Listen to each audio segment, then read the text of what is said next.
لاشیں گری ہیں نہیں گری ہیں، لیکن وفاقی حکومت پہ بہت کچھ کر رہا ہے عوامی سطح پہ، لیکن یہ ہے کہ عوام کے ہاں لوگ جو ہیں وہ سوال اٹھا رہے ہیں، اور لوگ اگر وہ لاشیں نہیں بھی گری تو یہ اس کی تردید نہیں کر سکے آج تک۔ 2/3 اکثریت خیبر پختونخوا میں، تو وہاں پہ عدم اعتماد بھی ہو سکتا ہے، ایسی کوئی صورتحال ہو سکتی ہے، کبھی نہیں سوچا تھا۔ وفاقی حکومت اور خیبر پختونخوا حکومت، تو دونوں کے لیے ایک ہی چیز بھاری ہے، وہ ہے بشرا بی بی۔ ناظرین، آج بات میں آپ کو بتا رہا ہوں کہ مشال یوسفزئی ایک خوبروب خاتون، ان کے ساتھ ایک دفعہ پھر ان کو ڈی نوٹیفائی کیا گیا ہے۔ تو ڈی نوٹیفائی اس سے پہلے بھی کیا گیا تھا، تو اس کی کیا وجہ ہے اور اس کے پیچھے اصل گیم کیا ہے، علی امین گڈھا پور کے ساتھ کیا ہونے جا رہا ہے، تو اس پر تفصیل سے آپ کو بتاتا ہوں۔ دیکھیں، جہاں پہ وفاقی حکومت اس وقت مشکلات کا سامنا کر رہی ہے، نو ڈاؤٹ، خاص طور پہ پوسٹ جو دھرنا ہے اس کے معاملے میں، پوسٹ فائنل کال کے جو لاشوں کا معاملہ ہے، لاشیں گری ہیں نہیں گری ہیں، لیکن وفاقی حکومت پہ بہت کچھ کر رہا ہے عوامی سطح پہ۔ اس کو کوئی محسوس کرتا ہے یا نہیں کرتا، یہ اس کی اپنی مرضی ہے، لیکن یہ ہے کہ عوام کے ہاں لوگ جو ہیں وہ سوال اٹھا رہے ہیں، اور لوگ اگر وہ لاشیں نہیں بھی گری تو یہ اس کی تردید نہیں کر سکے آج تک، یہ اس کو لوگوں کے ذہنوں میں یہ بات نہیں بٹھا سکے کہ وہاں کچھ نہیں ہوا، اور اگر گری ہیں تو پھر ظاہر ہے کہ لاش تو لاش ہوتی ہے، اس کا تو جواب دینا ہی پڑتا ہے، اس جہان میں بھی اور اس جہان میں بھی۔ تو اس کے ساتھ ساتھ دوسرا کیا ہو رہا ہے کہ وہ جو علی امین گڈھا پور نے کبھی سوچا بھی نہیں تھا، مطلب 2/3 اکثریت خیبر پختونخوا میں، تو وہاں پہ عدم اعتماد بھی ہو سکتا ہے، ایسی کوئی صورتحال ہو سکتی ہے، کبھی نہیں سوچا تھا، لیکن اب انہوں نے یہ جو پچھلی شام کو، پچھلے رات کو انہوں نے پارلیمانی پارٹی کا اجلاس بلایا، تو اس میں جو سب سے پہلا ایشو تھا وہ یہی تھا کہ آپ سارے بیٹھے ہوئے ہیں، آپ میرے ساتھی ہیں، آپ مجھے ووٹ دیا، آپ مجھے لے کے آئے ہیں۔ یہ علی امین گڈھا پور اپنے رہنماؤں سے، پارلیمانی جو لوگ تھے ان سے باتیں کر رہے تھے، تو کیا کوئی میرے خلاف کوئی منہ بنے تو آپ میرا ابھی ساتھ جاری رکھیں گے یا منہ پھیر لیں گے؟ تو ان سب نے کہا کہ نہیں، ہم آپ کے ساتھ ہیں۔ اب یہ دیکھیں، یہ کوئی چھوٹی بات نہیں ہے۔ میں نے کہا کہ 2/3 اکثریت، تو کوئی مطلب علی امین گڈھا پور کے تصور میں بھی نہیں ہوا ہوگا کہ یہ کبھی یہ دن بھی آ سکتے ہیں کہ اس کو عدم اعتماد کے معاملے پہ اپنے ساتھیوں کا اعتماد لینا پڑے، کیونکہ اس نے تو جنید اکبر کو فارغ کیا، اس نے تو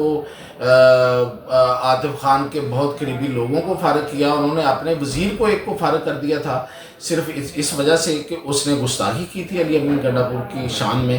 اور کوئی ایسا کام کرنے کی کوشش کی تھی جو ان کو ناگوار گزرا، تو کوئی پرواہ نہیں تھی، کوئی مخالفت تھی، مخالفت ہے، اصل کیسا مخالف ہے، عاطف خان، شہرام طرح کئی گروپ مخالف ہے، لیکن وہ کر کچھ نہیں سکتے تھے، اس لیے کہ عمران خان ان کے ساتھ، جب عمران خان ساتھ ہے تو پھر کیسے ہو سکتا ہے کہ عدم اعتماد آ جائے؟ لیکن اب ایسا کیا ہوا، تو یہ سوچنے کی بات ہے۔ اب یہ دونوں، میں نے کہا نا، میں دونوں حکومتوں کی بات کر رہا ہوں، ایک وفاقی حکومت اور ایک خیبر پختونخوا حکومت، تو دونوں کے لیے ایک ہی چیز کامن ہے، میں لفظ کوئی غلط نہیں بولنا چاہتا، یعنی کہ دونوں کے لیے ایک ہی چیز بھاری ہے، چلے یہ اچھا لفظ ہے، بھاری، وہ ہے بشرا بی بی۔ تو بشرا بی بی نے مشال یوسفزئی کے ذریعے رابطے شروع کر دیے، اسی وزیر اعلیٰ ہاؤس کی انیکسی میں بیٹھ کے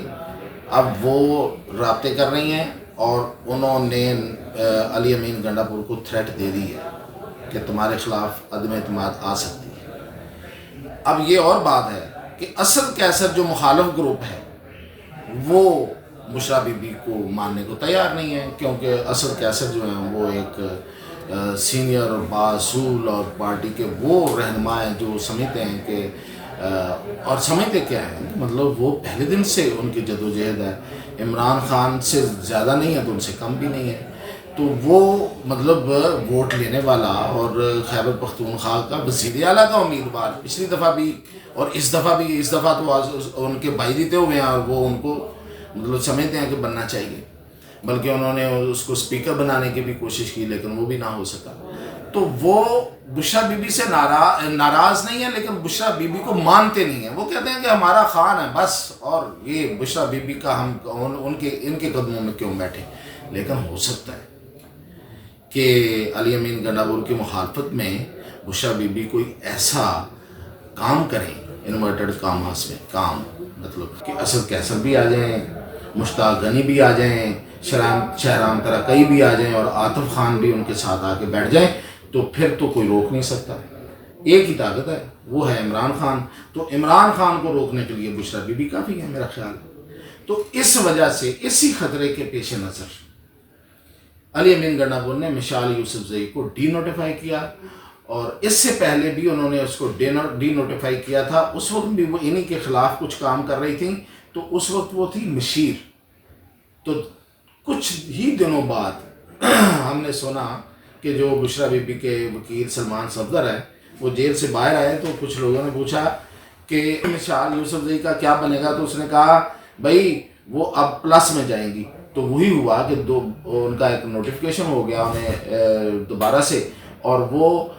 پلس میں چلی گئی، یعنی کہ وہ مشیر پلس ہو گئی، معاون خصوصی بن گئی۔ تو معاون خصوصی وہ رہیں، اور بشریٰ بی بی کے ساتھ ان کے علاوہ کوئی رابطہ نہیں ہوتا، وہی ایک فوکل پرسن ہے بشریٰ بی بی کی، اور جو میں نے کہا وہ جو رابطے کر رہی ہیں وہی کر رہی ہیں۔ اسی خدشے کے پیش نظر انہوں نے اس کو اب معاون خصوصی سے بھی ڈی نوٹیفائی کر دیا ہے۔ اب دیکھتے ہیں کہ خیبر پختونخوا حکومت پہ جو بھاری پڑنے والا ہے وہ کب پڑتا ہے۔ تو مزید اپڈیٹ انشاءاللہ